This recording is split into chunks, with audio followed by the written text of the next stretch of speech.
Hi, I'm Oral Scott, the Division Chief of the Anchorage Fire Department's Maintenance Shop. Today for Fire Truck Friday, we have Engine 2 at the shop. Engine 2 is here. It's the only pump that we have that has a 2,000 gallons per minute pump, so it's the largest one that we have, and it's stationed downtown at Station 1. It's been having a problem with oil leak, and so we brought it in and found out the reason it was leaking oil is because the head gasket was leaking. And as you can see here, we've pulled the head off and found the head gasket failure. Fire mechanic Ryan here is cleaning up the surfaces so we can get this all put back together. One of the complications that we had with this as well is it was having a poor performance problem, and the performance was caused because we determined that it has about 18,000 hours on the engine, and the injectors were original. So we've ordered new replacement injectors, but in that process we're also inspecting these chambers, which this is the area where the air that's compressed ignites and burns. So if you're not familiar with an engine, this is where the power comes from, is the fire is in each 6 of these individual chambers. What sets up on top of here where fire mechanic Ryan's working is this cylinder head. We pulled the cylinder head off. You can see this was pretty heavy. We used a cherry picker and engine crane to pull this out.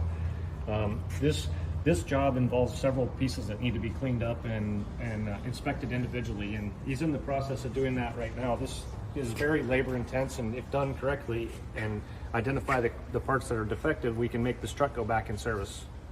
There's so many parts to this job that we can't have them all on the workbench, and so we've got them scattered around. There's some right here. For instance, this is the camshaft. This rotates around and opens some mechanisms which open and close valves to let air into and out of the engine while it's running. The full tailboard of this truck is completely full of spare parts that we've taken off. These parts here, you have an injector wiring harness inside the valve cover. This valve cover covers up that whole assembly when it's back on the truck. You have a air filter mounting bracket. You got intercooler tubes, so this gets the air from the turbo to the intercooler, from the intercooler back into the engine. We also have the air filter. This, believe it or not, is the windshield washer bottle, which hangs on the side of the engine.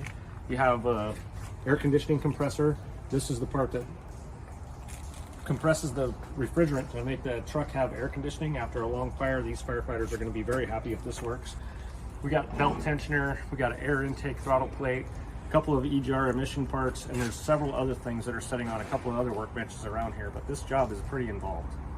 When all these parts are cleaned up and put back on, we're going to have this truck hopefully back together by the middle of next week, and when it's done, it has to go over there to where you've seen me before doing a pump test, and this truck will have to be pump tested to make sure that all the parts we put back on are operating as they were supposed to, and this truck makes the horsepower and can put out the fire that we are going to send it to. Thanks for stopping by the shop.